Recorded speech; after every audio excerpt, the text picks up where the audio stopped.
Hello mga kayay. So for today's video po is pabiyahe po tayo. First time ko po magte-train papuntang Seoul mga kayay. Kasi yung place po namin mga kayay is countryside na po siya. Nasa Pyeongtaek po kami. So mga travel time po is 1 to 2 hours po yung travel time natin using yung ordinary train po. So ayan po makikita nyo po nasa Yongsan na po tayo at ang tulay na po yan is Han River na po yan mga kayay. So ayan po mga kayay, at last narating po namin yung Seoul. So hindi po kami lumagpas kasi madali lang din po pala siyang malaman kung saan ka bababa. Ina-announce din po nila in English and Korean at saka may mga signage din po sa loob ng, may monitor po sa loob ng train kung anong station na po yung bababaan at kung anong next station na po. So since ordinary train lang po yung sinakyan namin dyan, parang yung naging pamasahe lang po namin is 1,500 won or around mga 70 or 65 pesos po mga kayay. So ayan mga kayay, as you can see, palabas na po kami ng station. Aakyat po kami, papunta po kami doon sa may taxi lane kasi po magta-taxi na lang po kami papuntang Gyeongbokgung Palace. Pero pwede din po naman po kayong mag-subway. Pero kasi kami po, medyo nagmamadali po kami and ayaw na po namin bumaba uli at hanapin po kung saan na naman kami sasakay ng train. So yan na po yung labas ng Seoul Station mga kaiyay, and then yan nakasakay na nga po kami ng taxi, papunta na po kami sa Gyeongbokgung Palace. Kasi medyo limited po yung time namin mga kaiyay, kaya ayan nag-taxi na lang po kami. Hindi kasi po kami mag-overnight dyan, so uwian din po yung trip namin na yan mga kaiyay. Pag sa Seoul mga kayay, medyo gamay na po natin yan mga kayay kasi nakailang balik na rin po tayo dito. Then po madadaanan din po natin yung Gwanghwamun Plaza mga kayay, sa tapat po yan ng Gyeongbokgung Palace. And then dadaan din po tayo dito sa renting ng hanbok kasi mag-hanbok po yung aming friend na galing US. So yan, makikita nyo po yan, premium yan mga kayay, medyo mahal siya, nasa 50 to 60,000 won ang rent. And ito naman yung standard mga kayay. So ito naman nasa 35,000 won po yung rent nito for 1.5 hour po na pwede nyo isuot yung kanilang handbook costume. At ito na po mga kayay, nandito na po tayo sa Gyeongbokgung Palace. Sa entrance po tayo mga kayay. At alam niyo po mga kayay, pang-5 balik ko na dito sa Gyeongbokgung Palace. At ngayon na po ako naka-timing ng changing of guards po kasi mga 12 na po yan ng tanghali nang makarating po kami dyan mga kayay. So bago po yan mga kayay, pakita ko po muna yung costume na napila ng aming kaibigan mga kayay. Ayan, ang ganda po ng kanyang costume mga kayay. So nagpicture-picture muna siya sa likod yung mga guards mga kayay. Then ayan po, susundan po natin sila kasi doon po sila sa harap ng main entrance mag-changing of guards po mga kayay. So ayan po, susunod po tayo and then panoorin po natin mga kayay kung ano po yung kanilang ceremony. Guards will be shifting duties at Gwanghwamun Gate. 现在开始将进行光化门守卫仪式。仪式再现了光化门守军换岗的场景。ただいまガンバムンパス儀式を始め。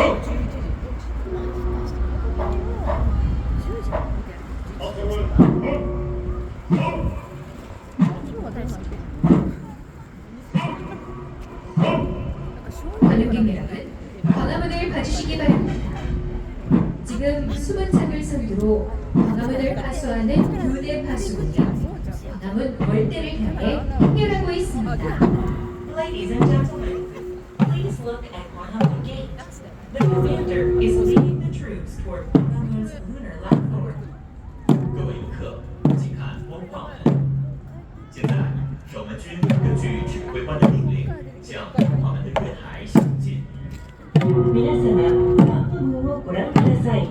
ただいま到着の番組が指揮官の命令に従ってガンバムンのボルデへと進んでいます。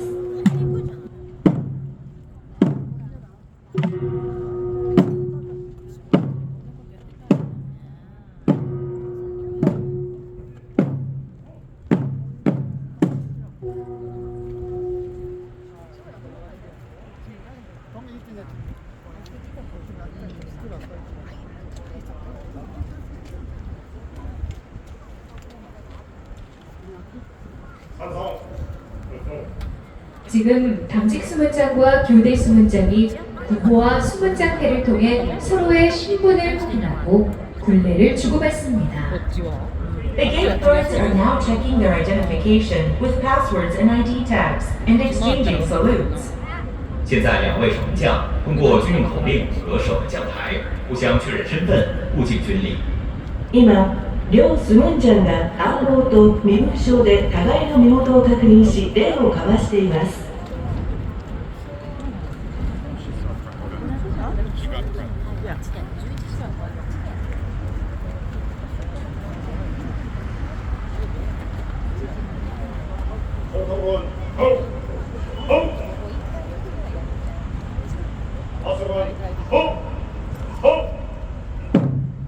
당직 파수꾼과 교대 파수꾼이 수문장의 명을 받고 정관을 받기 위해 광화문 월대로 구열하게 됩니다. The gate guards are now forming military formations to carry out a military inspection. 守门军听从指挥官的军令，正各就各位前往接受指挥官的检查。スムーブが指揮官に点検されるために各自の位置に並びます。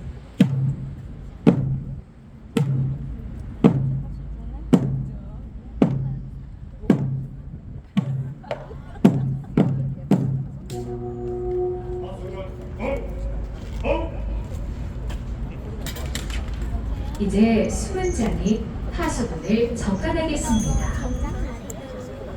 적관은 경국대전 병전에 등장하는 단어로 궁궐을 지키는 장수가 근무를 시작하기 전에 군사의 신원과 근무자들이 군호를 잘 숙지하고 있는지 문헌 보증을 통해 제작되었습니다.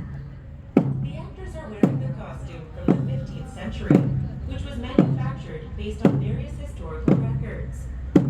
出演者的军服是根据史料再现的朝鲜初期15世纪服装而制作。この衣装は朝鮮時代初期の15世紀の衣装を資料に基づいて再現したものです。 So ayan mga kaya, patapos na po sila niyan. So sa mga gusto po pumunta dito, ang schedule po talaga ng changing of guards is 10 and 2 p.m. po. Hindi ko lang po alam bakit may schedule sila that time ng 12 at parang ang schedule po nila that time is 4 times a day po. So ayan po, nasa loob na po tayo mga kaya, pero ayan po makikita nyo po yung main palace na yan mga kaya. Naka-close po siya, hindi po pwedeng umakyat dun sa taas para magpa-picture. So, hindi po nakita ng ating bisita mga kayay kung ano po yung itsura ng loob ng palace ng mga kayay. Kaya yung ginawa namin, nag-ikot-ikot na lang po kami. At saka naghanap po kami ng mga spot kung saan po siya pwedeng magpa-picture. So, ayan makita nyo po mga kayay. Ang dami po mga tourist ng time na yun mga kayay. At parang may mga student po na nag-field trip dito mga kayay. So, ayan mga kayay, nasa train na po kami. Actually, pagkatapos po namin mag-Gyeongbok ng Palace po, is umikot lang po kami sa Myeongdong. May binili lang din po kami. Kasi hinabol po namin na hindi kami sumabay sa rush hour. Actually, hindi pa yan rush hour mga kayay, pero punong-puno na po yung train mga kayay. So, again, thank you for watching. Have a good day!